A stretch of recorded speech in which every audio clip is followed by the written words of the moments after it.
Hello and welcome to another video blog from home, and today on Eileen Talks Menopause I'm going to be talking about my 5 top videos in the last 5 years. If you like my tips and advice, then please subscribe and remember to hit the bell icon so you can be notified of all my new videos. I honestly cannot believe it, but I've been doing these videos at least one a week for the last 5 years, and time has certainly sped by. When I first started, I thought, I'll probably have enough subjects for a few months, maybe at the most. Here we are, 5 years down the line, and there are over 280 videos in our YouTube playlist.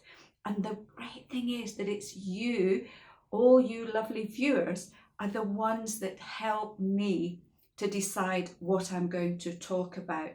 So many of you email me and message me with your queries and with your comments, and that in itself gives me so many ideas. And I know that if one woman has asked a question about something, there are many more women sitting out there thinking the same thing. So thank you so much for all of you that have contacted me over the years. So let's have a look at the top 5. The number 1, which is not really that surprising, which was published in October 2016 and has had near enough 350,000 views, is how long does the menopause last and what happens afterwards? The sad thing is, this is one of those questions that is so difficult to answer because the menopause is different for every single woman. We will all have a completely unique menopause, and being precise about how long it's going to last and how are we going to feel afterwards can be really difficult. On average, and all I can do here is talk about an average time length, is roughly about 5 years from start to finish. For some women it's going to be shorter, for some women it's going to be longer. And after the menopause, again, some women are going to feel absolutely great, they're going to have a new lease of life, a lot more focus, and for other women they can struggle for quite a long time afterwards. If you want to know more, then there are links to all these top 5 videos and you can pop over to see them if you haven't done so already. Number 2 is, what are the first signs and symptoms of the menopause? And this was broadcast in August 2018 with just under 150,000 views. So it's not surprising women want to know, what is the first sign of the menopause? Again, this is one of those ones where it's going to be different for everybody. But in general, 2 things tend to happen. The main 2 things are your periods will start to change in some way. They may get shorter or longer or heavier or lighter, or they may start to miss, or you might get a few and then they come back and then they miss again. For other women, their periods can just completely stop and that's it. They don't get any more.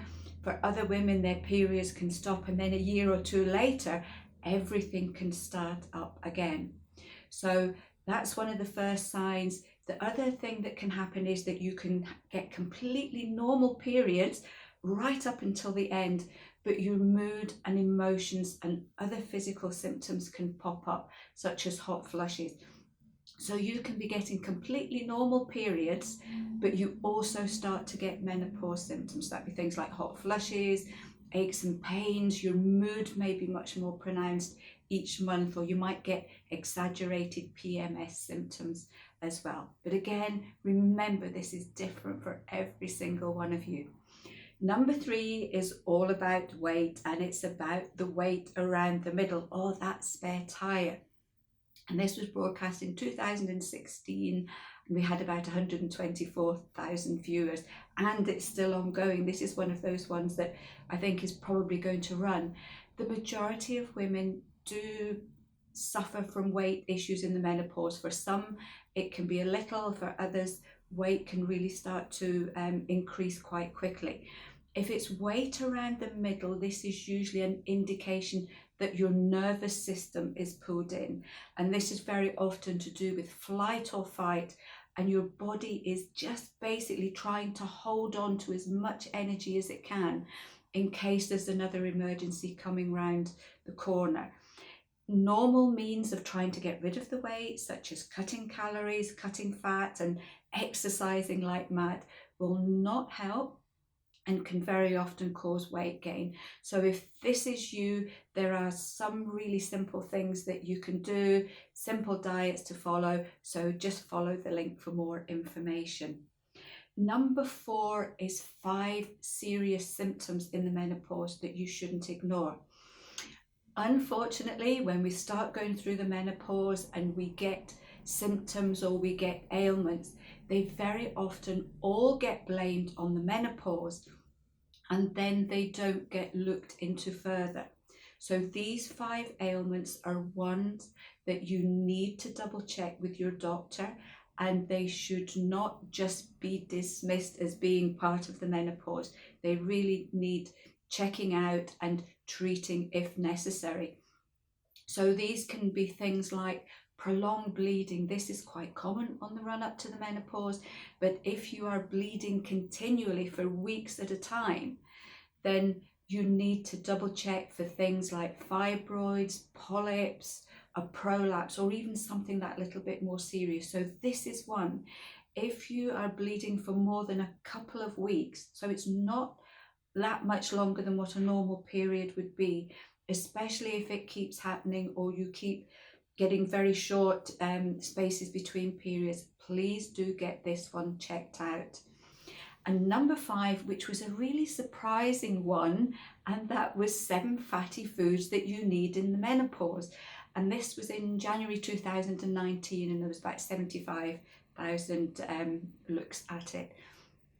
A lot of women now, even after all this time, think that fat is really bad, that it's the enemy.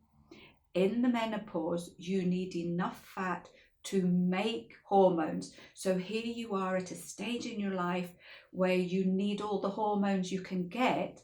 And if you're going on a low fat diet, then you're starving your body of the very building blocks that it needs.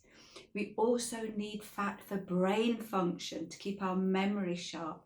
We need fat to keep our joints well oiled, and we need fat to keep our skin looking good.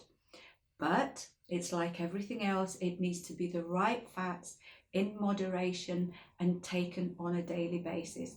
So if you want to know more which fats are the best ones for you and also what foods they're in, then just jump over to the link.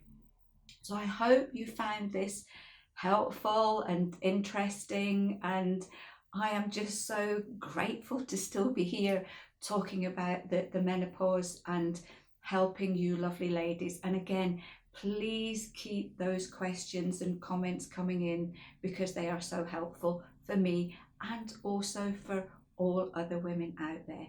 So please take care, and I will see you next week for another edition of A. Vogel Talks Menopause.